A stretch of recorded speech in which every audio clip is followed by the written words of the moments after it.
Hello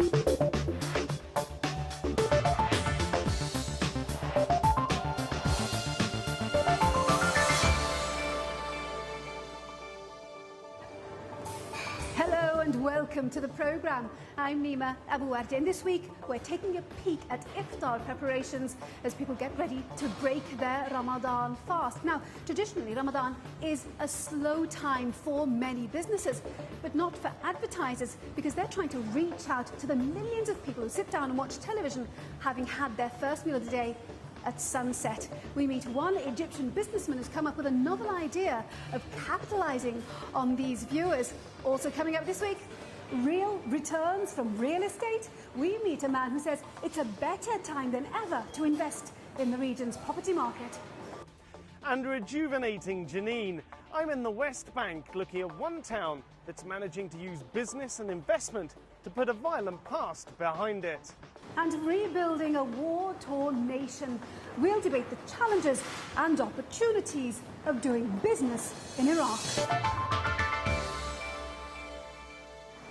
But first, Jenin in the West Bank was a dangerous place to live during the Second Intifada.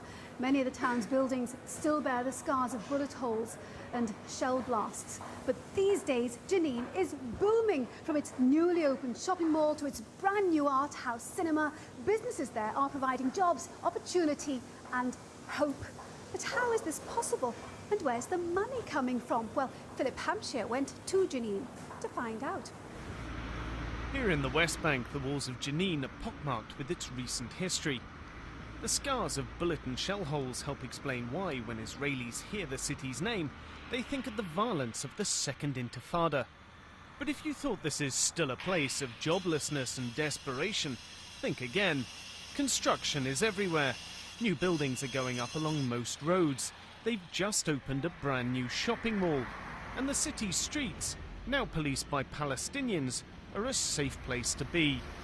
The increased investment and security is helping. Take Al Saad Carpets and Furniture. Next year they'll expand with a new factory that'll employ an additional 40 to 60 workers. So we have noticed that in the recent period, huge infrastructure is coming up from the ground. These projects need furniture. The demand is high.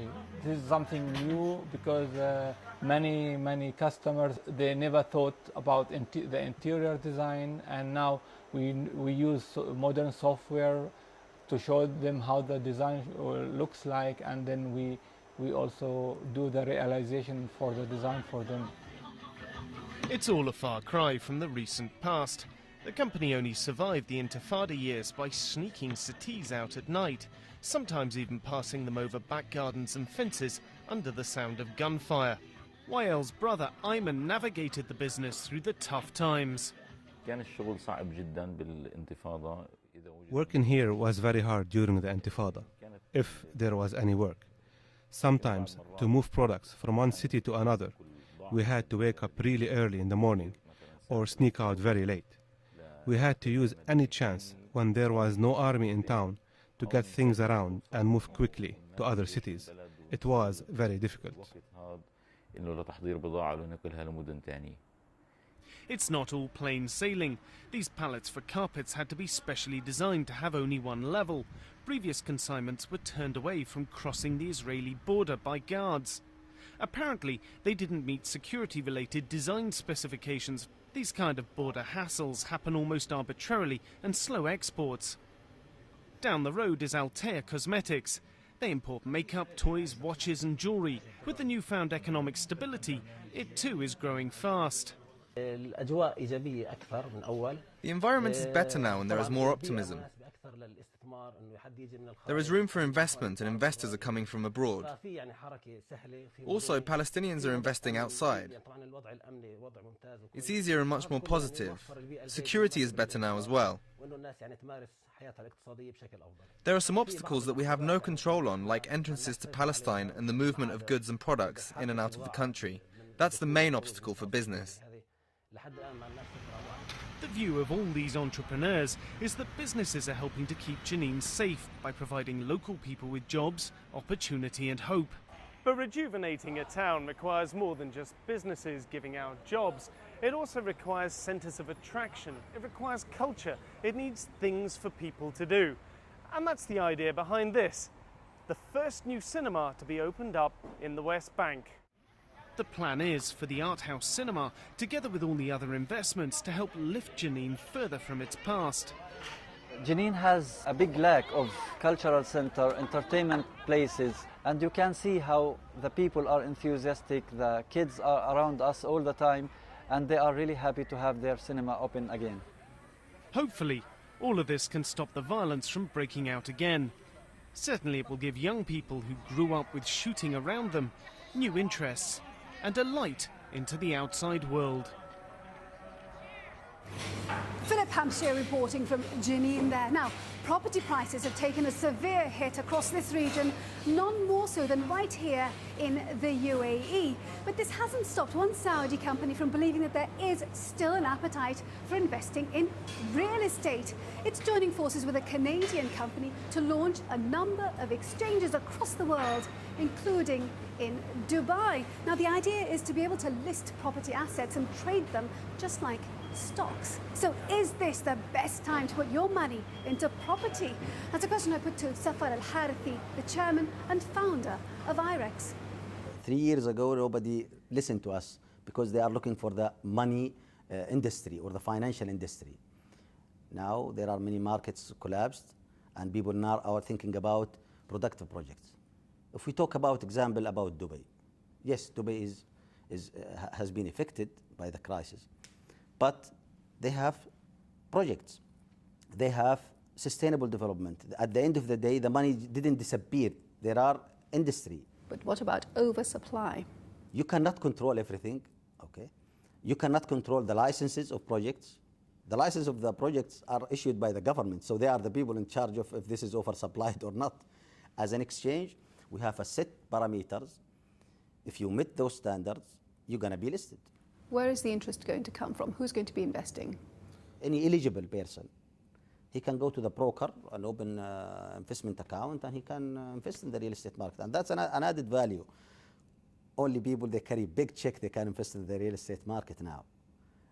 And creating a pool for small investors will mitigate many hurdles of lack of liquidity. Banks are conservatives and developers from where to bring the money if the banks are not supporting them. So this is a mechanism that will let the small investors participate in the real estate market with small capitals.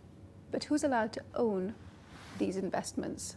Are people from anywhere in the world allowed to buy into your marketplace? Technically, as an exchange, for the governments or the markets, they are open for cross-border trades. Yes, we are open for that. But for countries, they are specifying the trading or owning real estate for their own nationals. If the government are not allowing foreigners to own securities of specific projects, for example, then the exchange will be obliged to implement that. Within this part of the world, which market do you think is going to be the most interesting? I think if Saudi Arabia allow this kind of business, it's going to be the best market in the world because we have the hugest demand and big money, especially in the residential sector. Almost 600,000 people are waiting for new houses. So the biggest market, if it's allowed, I think Saudi Arabia. Safar Al-Harithi of IREX speaking to me earlier. Now, Ramadan is usually a quiet time for many businesses.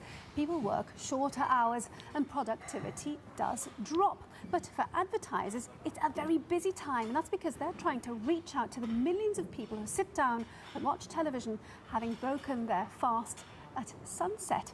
In Egypt, one industry man has come up with a profitable way of capitalizing on this captive audience. Katie Watson went to Cairo to meet him. When it comes to advertising, Egypt thinks big. Recent figures show that Egypt's overtaken the UAE to become the biggest advertising market in the region. And with 80 million people living in Egypt, advertisers see the country as having huge potential. And it's during Ramadan that advertisers see the most potential. As the sun sets, people head home to break their fast with the meal of iftar. And with that, television turns prime time. It's hugely lucrative for advertisers and programme makers alike. In fact, last year, across the region, $1.5 billion was spent on advertising during Ramadan. and Egypt alone saw advertising on television during the holy month rise by 65%. It was figures like those that encouraged Tarek Noor, who owns one of the biggest advertising agencies in the Middle East, to take a bet on these big audiences. This channel is called Al-Kahra wal-Nas, which means Cairo and the people. What's unique about it is that it runs just during the month of Ramadan. It's the second year it's aired, and it involves a great deal of effort to produce a channel for just 30 days. So what's behind it? You have about 50 to 60 million people at home. Now, in an advertising man's world, how can you have 60 million people in a room and not advertise your product? That would be insane. And that's how it started. We said, okay, as one of our companies, they do television content. So we started to market our television content to broadcasting TV stations. And then we did our own. It's like a Super Bowl in America, for example, when they have 110 million people watching. We have 60 million people watching every day for 30 days. And that is true for the whole Islamic world, not only for Egypt. Our prime time is the 3 hours after iftar. All advertisers really do fight to get within these 3 hours of advertising. Such is the competition, more than half of Tarek Noor's revenue comes from the month of Ramadan. But despite TV's popularity and the lengths his employees go to edit and produce the programmes during the holy month, Tarek Noor isn't interested in running the channel throughout the year. No, we'll never do that, because how many Ramadans are there in a year? There's only one, and so there's only one Kahira wal-Nas, and there's only one channel that is specifically for that period. And that gives us the time to really get ready for the next Ramadan and to get the best content. So people with conventional broadcasting and who broadcast every single day, they have to worry about every single day. We only have to worry about 1 month.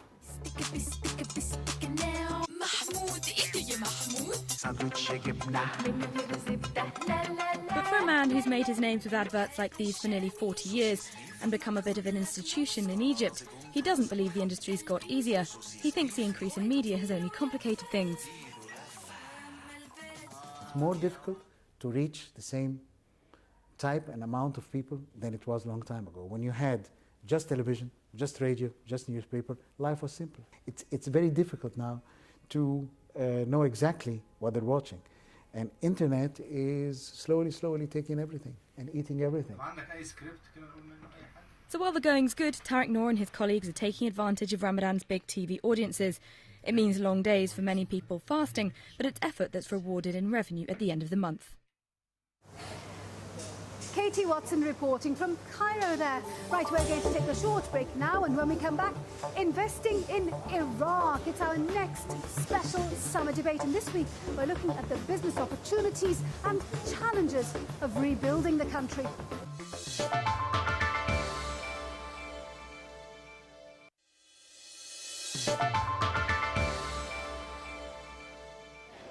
Welcome back to the programme. I'm Nima Abu Warjeh. Now, Iraq might not strike you as the best place to grow a business, but with its huge oil reserves and the amount of reconstruction work on offer, there are rewards for those willing to take a risk. But they come with their own set of challenges. So what's needed to do business in today's Iraq? Well, that's a question I put to a special panel of guests in this week's Summer Debate. We need some people, they have know-how. What's meaning the economy in Iraq? Not they are coming just the government and they don't know for the economy. So we needed to work one teams together between the government and between the private sector. We need professional people coming to the government to know how we can support private sector in Iraq. This is it, though. We've heard for years again, policy, government, safety, security as well. What has actually changed on the ground? Anything? In terms of security, it's improving. I can't say it's 100% safe at the moment, but still it's improving, and we can see that from the demand we're having from our clients that they want to go now and invest in Iraq. We're having much progress in the time frames of registration. We have progress in terms of safety. We have felt some progress in bureaucracy. I can't say it's removed, but it is improving. And the mentality of the people on ground are changing a little bit towards foreign investments as well, and they're more acceptable now to deal with these people. But is this the euphoria post-election? I mean, why is this happening? I can't just link it to the post-election. It's the mentality of investments in general, and being a rich oil country as well, and they now understand more and more the importance of foreign investments to work out with the oil investments as well. They're investing more, they're more acceptable to foreign people, especially that they know on ground that after being isolated for at least 10 years, they're now in need for this expertise and special know-how to be transferred into Iraq as well. But my understanding is that in the past, the people who have the know-how and the knowledge wouldn't actually go and live in Iraq. So it would be a sort of existence outside of Iraq, but a business supposedly was taking place in the country. Just it didn't make much difference to the country itself.